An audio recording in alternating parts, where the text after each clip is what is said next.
Hello students, ये political science की class है।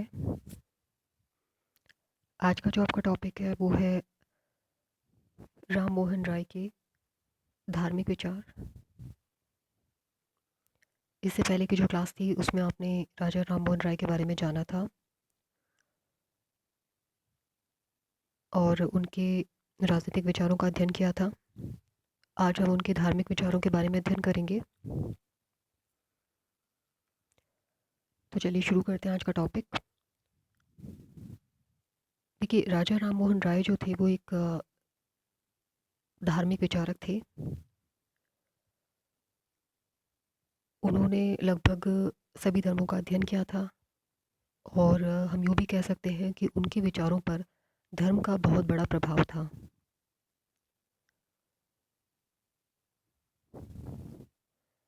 अब जब व्यक्ति इतने धर्मों का अध्ययन करता है तो ऐसे में वो तुलनात्मक अध्ययन करना शुरू कर देता है।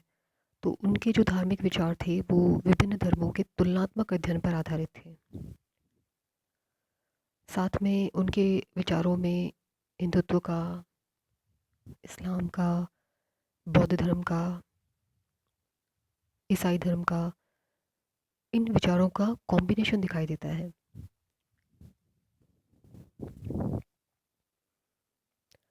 तो इसका असर क्या हुआ कि उन्होंने सभी धर्मों की जो अच्छी बातें थी, जो उनके सद्गुण थे, उनको तो उन्होंने अपनाया था। लेकिन जो पाखंड थे, झूठ था, अंधविश्वास था, उसको उन्होंने त्याग दिया।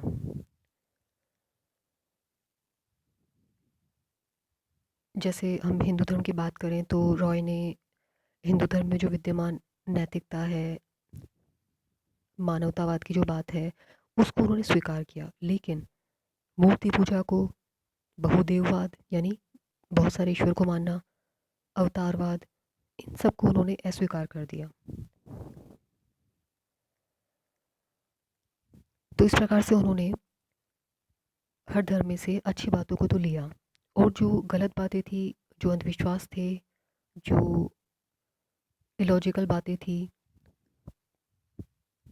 इसका उन्होंने परित्याग किया। अब जैसे उस समय अगर हम हिंदू धर्म की बात करें तो उसमें जो मानव मूल्य थे वो विलुप्त हो चुके थे और समाज में क्या विद्यमान था? कर्मकांड, पाखंड, ये सब। अब जनता उस टाइम निरक्षर थी, अज्ञानी थी और कोई भी अगर किसी भी प्रथा के बारे में बताता था तो जनता उस पर अंधविश्वास कर लेती थी और इन सब बातों का कुछ स्वार्थी लोग फ़ायदा उठा रहे थे। वो उन्हें धर्म का भय दिखा करके, परलोक का आश्वासन दे करके, पारलौकिक सुखों का आश्वासन दे करके वो उनका शोषण करते थे। तो कर्मकांड और मूर्ति पूजा बहुत ज़्यादा हावी थी लोगों पर और इसी वजह से समाज अलग अलग संप्रदायों में बँट गया था और इस वजह से जो हमारी सामाजिक व्यवस्था थी वो बिगड़ गई थी। तो इसके लिए ज़रूरत थी कि एक ऐसा ऐसी व्यवस्था लाई जाए जो स्वस्थ हो, व्यवहारिक हो।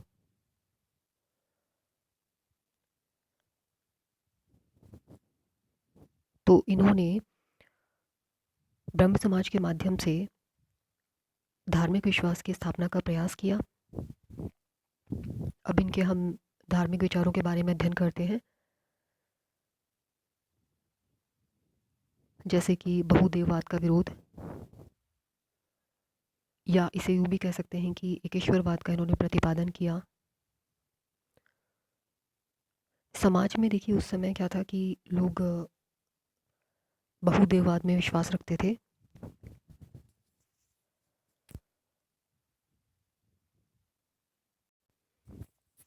और जबकि ये बहुदेववाद के विरोधी थे। तो अपनी जो पुस्तक है जिसका हम अध्ययन किया, तुहफ़ातुल मुहाविदीन, तो उसमें उन्होंने एकेश्वरवाद का प्रतिपादन किया। तो उनका क्या कहना था कि ईश्वर के नाम भले अलग अलग हों, रूप भले अलग अलग हों, लेकिन ईश्वर एक ही है। तो राम मोहन राय का जो दर्शन है उसका केंद्र बिंदु क्या है? एकेश्वरवाद, ईश्वर की एकता।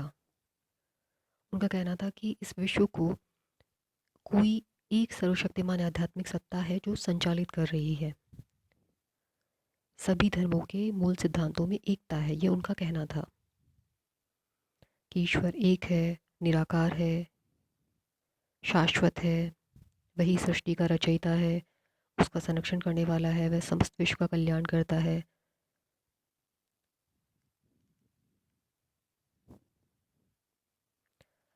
साथ में उनका ये भी कहना था कि अगर किसी पर्टिकुलर किसी देवी देवता के प्रति अगर झुकाव होता है या कोई विशेष प्रकार की पूजा पाठ अगर हम करते हैं या कोई ऐसा धार्मिक गतिविधि करते हैं, तो ये एक अनावश्यक वृद्धि है। इस प्रकार से क्या होता है कि अंधविश्वास जन्म लेता है। अगर हम इसे बार बार करेंगे तो व्यक्ति अगर इससे अपने आप को मुक्त कर ले तो ऐसे में वो एक ईश्वर की तरफ अपना ध्यान केंद्रित कर सकता है। उनका कहना था कि ईश्वर ही सत्य है।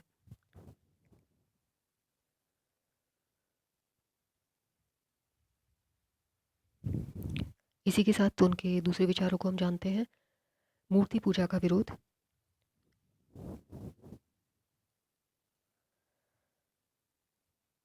इस पे भी उन्होंने मूर्ति पूजा का विरोध किया।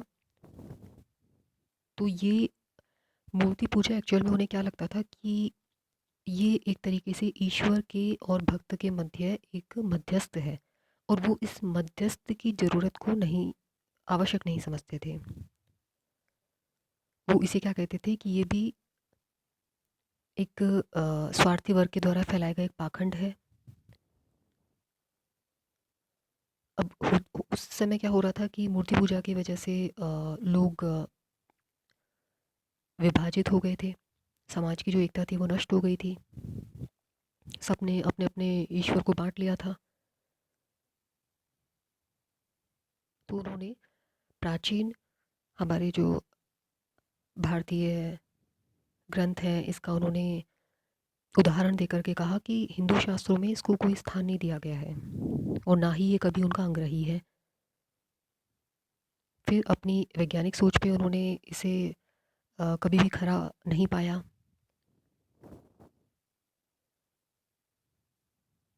इस प्रकार से आगे है उनके धार्मिक विचारों के अंतर्गत बलि प्रथा का विरोध।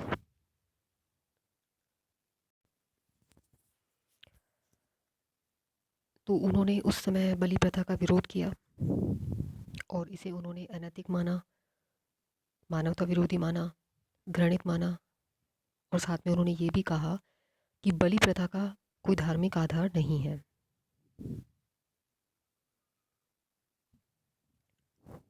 इसी प्रकार से उन्होंने अंधविश्वासों का विरोध किया। अब देखिए वो एक वैज्ञानिक सोच रखते थे, तो जो भी धार्मिक मान्यताएं थी उनको उनके प्रचलित रूप में ही वो स्वीकार नहीं करते थे, बल्कि क्या कहते थे कि इनको तर्कों की कसौटी पर परखो, इनका तार्किक परीक्षण करो, इनकी इनका क्या व्यवहारिक रूप से औचित्य है उसके आधार पर इनको स्वीकार करो। ये नहीं कि किसी ने कह दिया तो उस चीज़ को ऐसे कैसे फॉलो करना है। उसको अपने विवेक से उसके आधार को समझने की कोशिश करो। कई बार क्या होता था कि कोई धार्मिक विश्वास है, परंपरा है या कोई मान्यता है ऐसी कि व्यक्ति इसको फॉलो करता रहता है कि हाँ ठीक है कि हमारी जो पिछली वाली जनरेशन थी वो भी इसे करती आई है तो इसको हम भी कर लेते हैं। तो उन्होंने इसे अनुचित बताया। इस प्रकार से उन्होंने कई बार व्यक्तियों के द्वारा जो डबल स्टैंडर्ड फॉलो किए जाते थे उसको भी उन्होंने गलत बताया। तो ऐसी बहुत सी जो परंपराएं थी जिनका कोई अर्थ ही नहीं था वो उनका विरोध करते थे। तो उनका कहना था कि अगर हम किसी ट्रेडिशन को, किसी बिलीफ को अगर हम उसका अंधे होकर फॉलो करने लग जाएंगे तो ऐसे में क्या होगा, हमारा विवेक तो हमसे दूर चला जाएगा और हम उस कार्य को सही रूप से नहीं कर पाएंगे। जैसे आप छोटा सा एग्जांपल लीजिए, उस टाइम ये माना जाता था कि अगर कोई व्यक्ति समुद्र पार की यात्रा करता है तो वो पाप करता है, वो धर्म के विरुद्ध मानी जाती थी।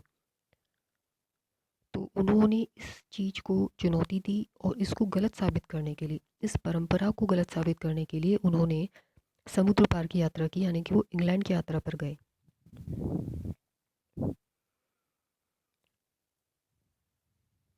तो इस प्रकार से उन्होंने ना सिर्फ अंधविश्वासों का विरोध किया बल्कि उन्होंने इसे तर्क की कसौटी पर भी परखा।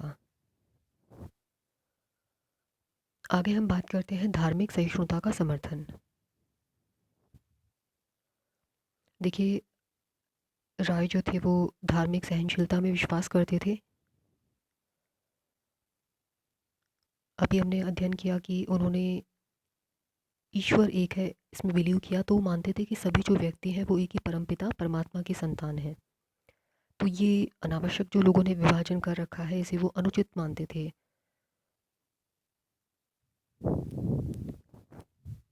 धार्मिक आधार पर भेदभाव के विरोधी थे।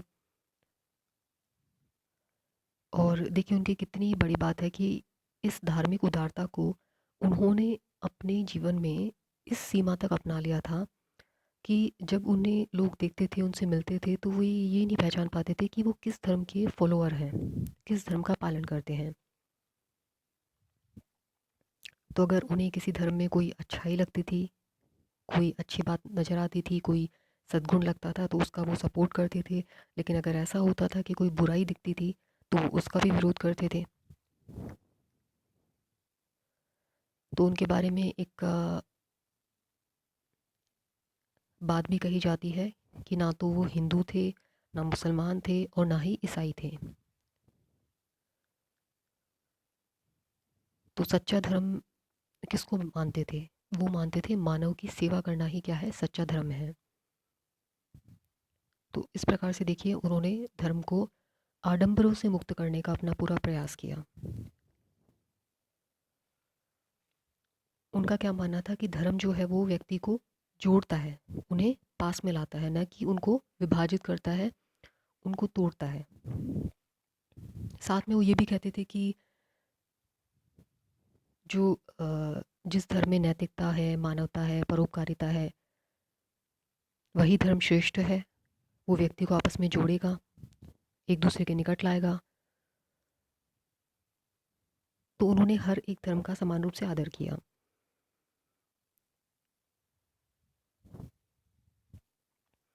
ऐसा कहा जाता है कि एक बार उन्होंने मजाक में अपने बारे में कहा था कि जब उनकी मृत्यु होगी तब हिंदू, मुसलमान, ईसाई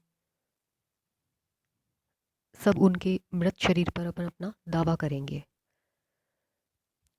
तो ये चीज़ इंडिकेट करती है उनके धार्मिक सहिष्णुता को। तो इस प्रकार से आज हमने जाने राजा राम मोहन राय के धार्मिक विचार। आज के लिए इतना ही। Thank you.